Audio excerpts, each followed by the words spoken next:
Hello, my friends, relative esteemed colleagues. A question was directed my way about Buteyko breathing method. And of course, I had to check it up. And it is basically the same thing that I was explaining when I was talking about, or whenever I'm talking about asthma. Of course, asthma and stress, because we can get an asthma attack while we are exercising or if we are in a stress. Actually, every time we start breathing through mouth. And I mentioned the mechanism, how we can deflame mucosal tissue in nasal and lung passages. So this way, better oxygenation can be done. Now, this Buteyko method, where to check information about it best than on international official Buteyko clinic. They have their site. So here they explain that Buteyko breathing method is a breathing technique that aims to optimize breathing patterns for improved oxygen delivery through the body. Now, what does that mean? Does that mean that we have to breathe differently when we are doing different actions? It is same thing here, like with diet.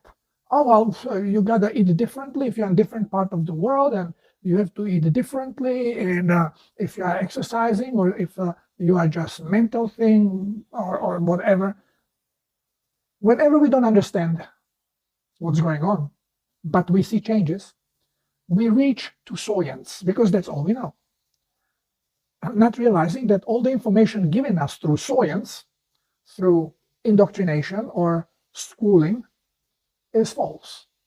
And then we try to fish our way out, being it salt, being it oxygenation, be it inflammation, pain, any kind of a disease. This is why our experts of science of medicine have absolutely no clue about what's going on, and their most common scientific approach is through statistics.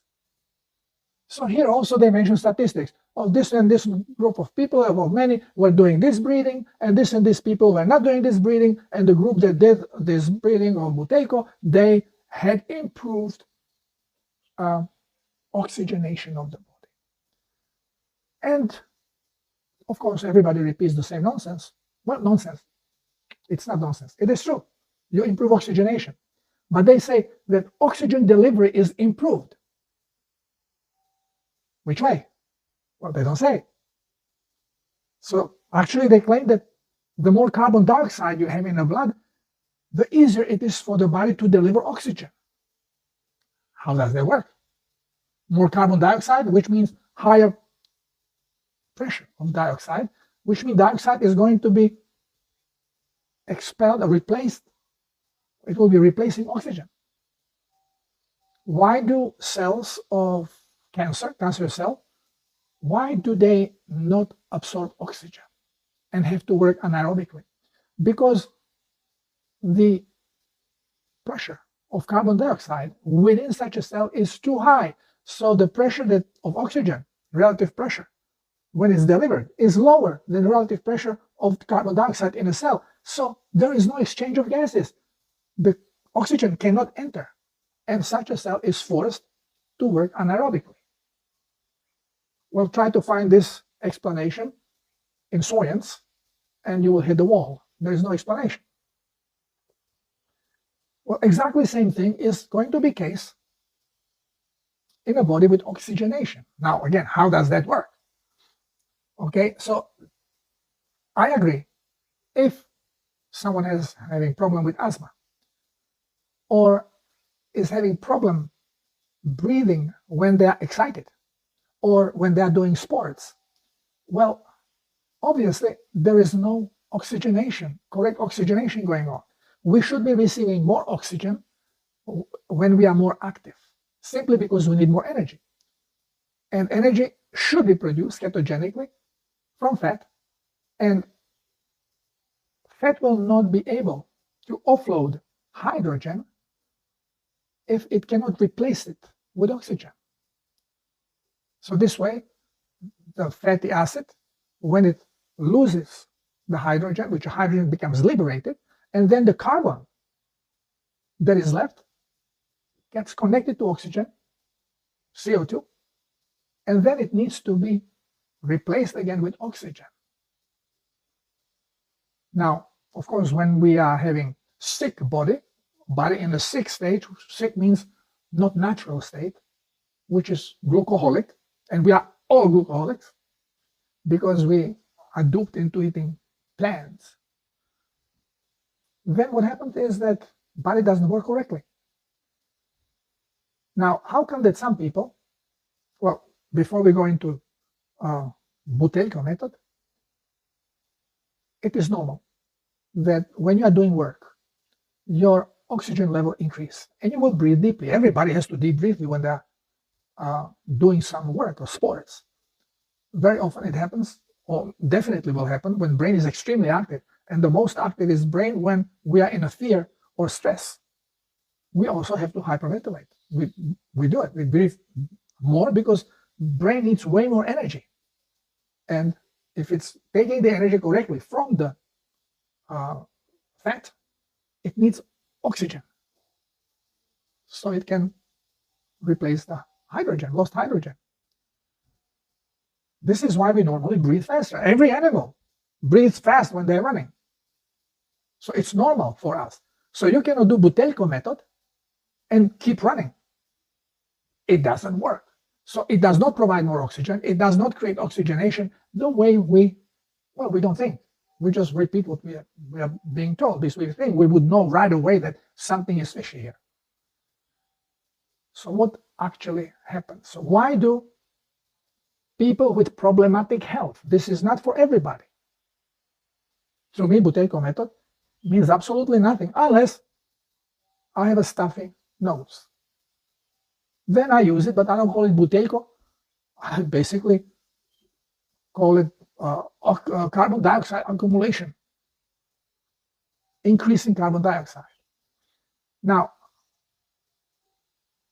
what nervous system controls involuntary movement, which means breathing in this case?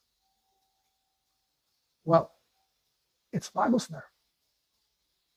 So if we have a better oxygenation of organs that are stimulated with vagus nerve, well, it means that vagus nerve is doing work, so it's benefiting vagus nerve. It's not benefiting.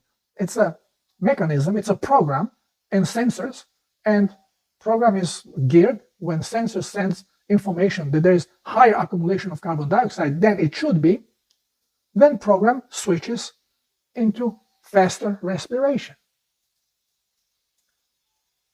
But how come that people that do not have asthma can breathe heavily, even through the mouth, and they don't wheeze? They don't have closing of alveoles, which is characteristic for asthmatic.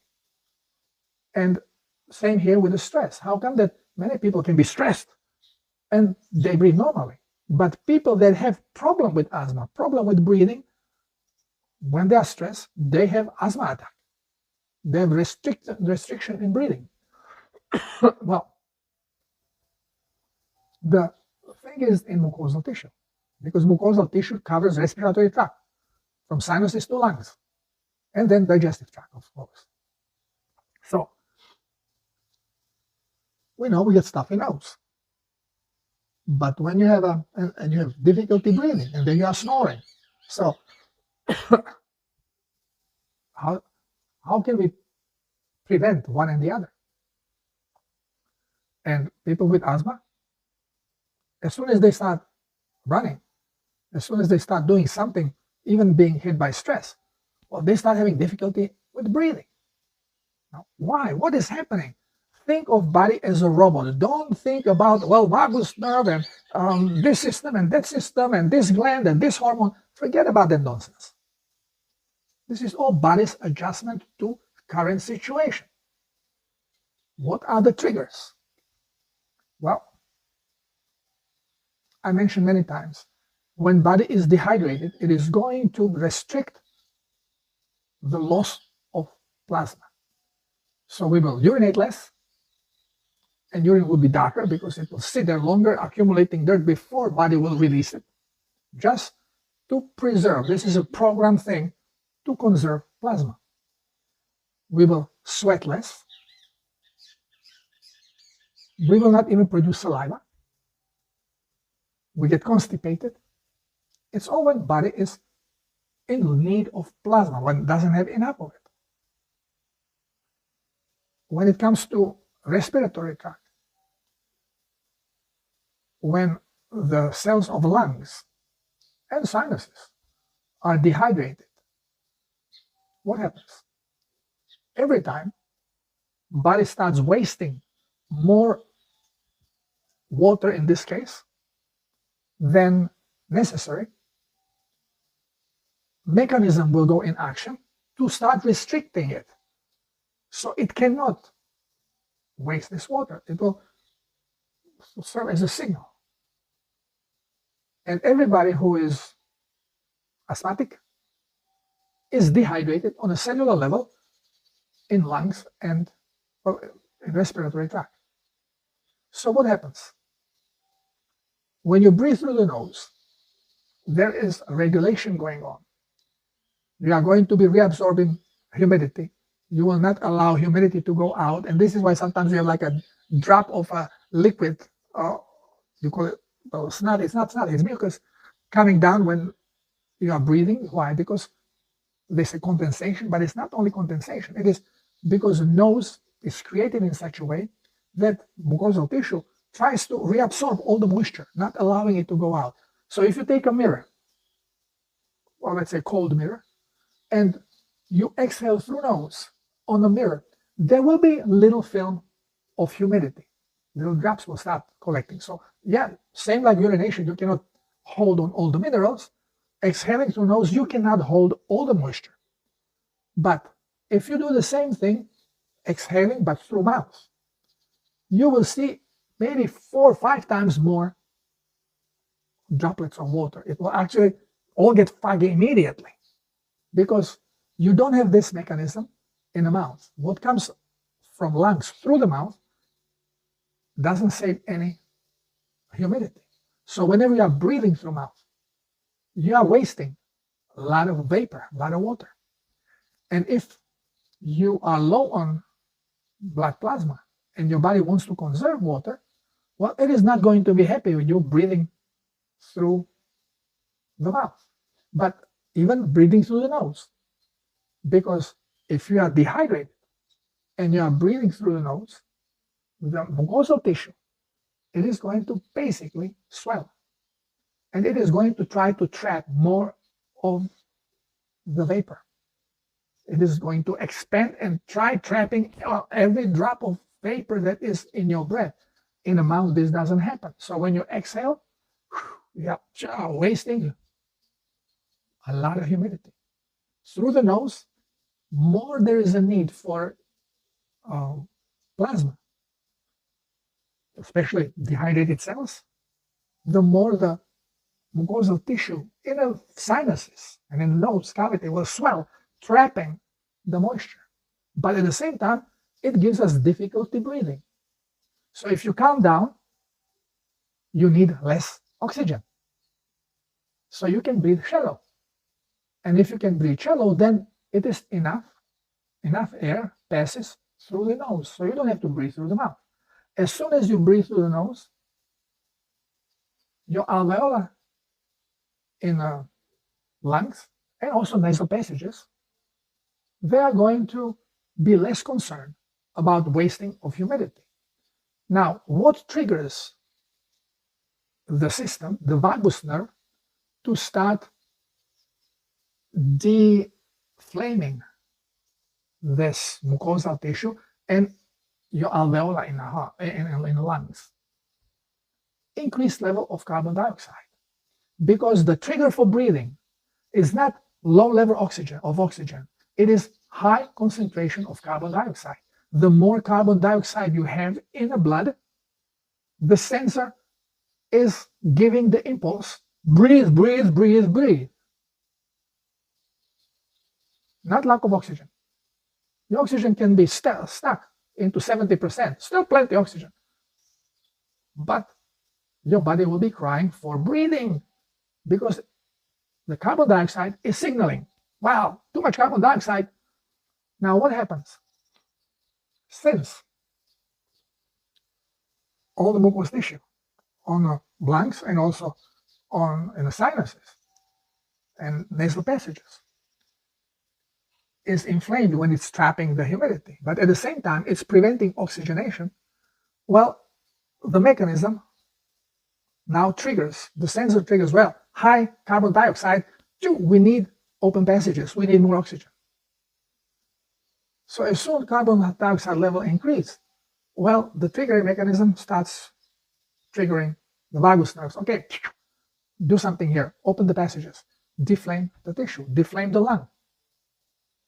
And alveoli open, nasal passages start opening. Now, how do you create increased carbon dioxide? Stop breathing. So what I suggested, and I did it on many people, and it works like a charm. Since we have to build up the carbon dioxide, which means we cannot exhale. You can inhale, but you cannot exhale. So what we should do when we feel that we are getting hit by an episode of difficulty in breathing, asthma, we should first calm down, sit, so you don't move, so there is a less need for oxygen. And in that state, take very short breath and hold it. And as you need more oxygen, don't exhale. Just take another sip, little sip, just to get that little, so you're signaling that you are actually taking a breath. And you will see you can hold the breath again. And when you need more oxygen, take another sip of air, preferably through the nose. But you can do it even through the mouth, but preferably through the nose. If you can't, do it through the mouth. And keep building up carbon dioxide. And do it as long as you can inhale, because at one point there is no more you can inhale. Now, when you cannot inhale anymore, then try through the nose, not through the mouth, but through the nose, exhale slowly. If you can't, if you are still stuck, congested, exhale through the mouth, but not completely. Just less than halfway. And start again, slowly sucking on the air. And you will feel that your nasal passages are opening. They have to open because the body is not going to die because of this stuff. So eventually the nasal passages will open. Usually it is pretty fast. And the same is with the lung alveoli, start opening up and wheezing stops. And don't exhale all the way. Keep the carbon dioxide there and just take little sips of the air as necessary just to keep the oxygen coming, and then slowly start shallow breathing through the nose. And you will see it works like a charm. Very often when we have destroyed ourselves using the inhalers, then the body has a difficulty because it is used on the inhaler. So it stops regulating. So it is more difficult to achieve this. This is why we should not be using inhalers, but learn how to breathe. Now you can call it anyway. You want to call it Buteyko method, call it Buteyko method. It's a restrictive breathing. That's what it is. Now, does that help deliver more oxygen to the brain? Not at all. This is not true. It helps oxygenating blood because you open passages. So you are actually taking more oxygen into the blood. You are not having bigger and bigger load of carbon dioxide, and miraculously, you get oxygenated brain. This is nonsense. You don't know what you're talking about. It is all about controlling inflammation, in this case, of mucosal tissue in the nose and in air passages, being it sinuses, being it lungs. And you do it by allowing increased pressure of carbon dioxide. This doesn't help physical delivery of the oxygen, as many claim that what's going on. It opens the passages so that oxygen can flow into the lungs and oxygenation can be done. That's how it works. And you have all kinds of expertise and expert talking about stuff that they clearly don't understand, because it's very simple. And it is not method to heal you. It is kind of a medicinal approach. You are using carbon dioxide, which basically acidifies your body. You don't really want it concentrated in your body, but you do it temporarily so you can open nasal and bronchial passages, so the air flow is better and better oxygenation of the blood can take place. And then, of course, more oxygenated blood, better oxygen delivery. But this is 1 + 1 = 2. So that's how this stuff works. There is no mystery about it. And it is a very effective method. Some people say, well, it doesn't work for me. Well, it's not easy method when you start, because forcing yourself not to breathe is not so simple. And also when you are sleeping and you, let's say, are snoring. Why are you snoring? Because the soft palate is dehydrated. When it's dehydrated, it loses tension and becomes loose. So you have a loose palate, and then you are breathing through nose or through mouth. So, and it vibrates. You have to breathe through your nose. And if you say, well, I can't because my passage is closed, well, do this method and practice it. And it works better if you sleep on one side of the body, left or right side. You just turn around and sleep sideways. And usually one nasal passage will open, the other one will not open that well. And as you turn to the other side, again, you cannot breathe until you do this type of a breathing, holding the breath, allowing buildup of carbon dioxide, and then it will open both passages, and then one of them will slowly close when you start breathing through nose normally, and the other one will stay open. It's conscious work. You are actually taking over the system and controlling, consciously controlling your breathing pattern. But here they claim, oh, well, certain action, you should breathe slow, have shallow breathing, this is good for you. Shallow breathing is not good for us. It doesn't oxygenate well. This is why it's good to do exercising. So you take a deep breath, you are forced to breathe deeply. And there are breathing exercises with the deep breathing, so you hyper-oxygenate the body. This is what you have to do. But these are, this kind of a restrictive breathing is just to work on a symptom. It's symptomatic benefit to allow your body to become oxygenated when it really is saving liquid. And anytime you make a mistake and you start breathing through mouth, you very quickly go into asthmatic constriction and jammed nose. If you force yourself to breathe through the nose, then if you are low on plasma, body needs more plasma, and inflammation starts occurring, you will have constant problem with the runny nose.